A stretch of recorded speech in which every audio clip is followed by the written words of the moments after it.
okusindayo ulethe kimi, mina ngizothatha kwakho, thatha okusindayo ukulethe mina ngizokunika kwami okulula. Isimemo engingeke ngisikhohlwe, isimemo esidonsela umuntu ekhaya kubo, ngoba iqiniso lithi uNkulunkulu edala umuntu wayemdala ngoba emthanda, efuna ukuthi kube nobudlelwane obuhle phakathi komuntu noNkulunkulu. Kwafika isitha sahliphiza lobo budlelwane, wafika uJesu wazokuvuselela.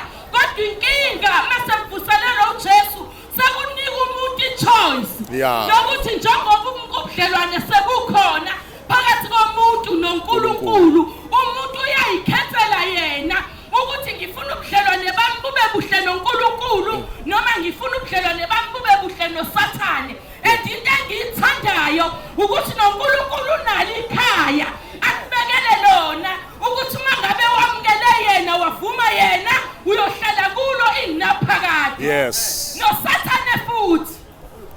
Hey. Yebo. Yebo. Unale lakhe ikhaya angalaphanga yena, kodwa ngenxa yokungalaleli kwakhe aze wadalelwa uNkulunkulu ukuthi usahlulelwe ukuthi makusonga umhlaba yena unekhaya lakhe eliwumlilo ongacishi, elithi izwi likaNkulunkulu isihogo singumlilo ongacishi, sinempethu engafi. uSathane unalo-ke ikhaya lakhe alimemela kulo naye, futhi uSathane unamaqhinga amaningi. Uvele enza ngathi impilo imnandi, enzela ukuthi khona uzolibala ungakulaleli ukukhuluma kaNkulunkulu, kanti uyakumema ukumemela ekhaya lakhe lokuphupha.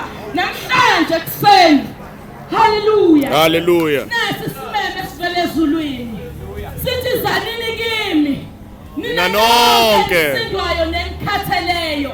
Ngakuba nikhathele yini? Umhlaba usukhathaza kangaka, siphile emhlabeni okungasekho ubumnandi kubo. Ngisho nabathi bayayithokozisa ngotshwala, bajabula ngesikhathi besadakiwe. Kuphela utshwala zibuyinsizi, ngoba umhlaba mubi, kuyasinda emhlabeni. Nasi isimeme kuseni. Awu nasi isimeme. Nkosi yami. Nonke enisindwayo nenikhatheleyo. Awu Jesu. Ngizoniphumuza. uNkulunkulu ethi zanini kimi, akafiki mawufika kuya kubuza imibuzo. Buza mina-ke ngalokho nganginemthwalo, nginezona ezazixakile, ngase ngihlulile mina emndenini wami, uma wami wahluleka yimina, esikoleni engafunda kuso bahluleka yimina.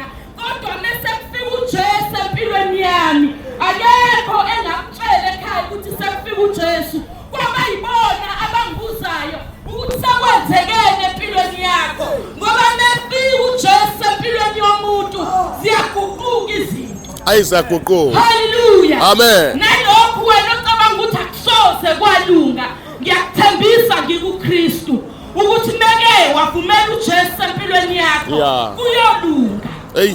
Uma ngabe uJesu akwazi ukubuyisa mina la ngangikhona, ngeke ahluleke wena. Hallelujah. Amen. Ngithi mangifakaza ngithi mina ukuba uJesu akayifumananga impilo yami, uma ngabe angaba ngikhejele manje, angabe ngisethuneni.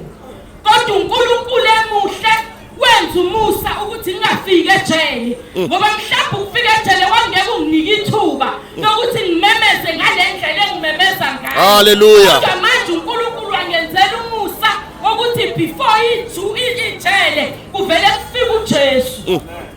Hey babazalwane, niyazi ukuthi mina ngangaqoshwa emsebenzini, ngiqoshela ukuthi bese sengibamba ummese ukuthi ngiyawufaka ngempela kumlungu ungamdlalisi, ngoba ijele lalingifuna. Kwanje ukuthi nezulu liyangifuna.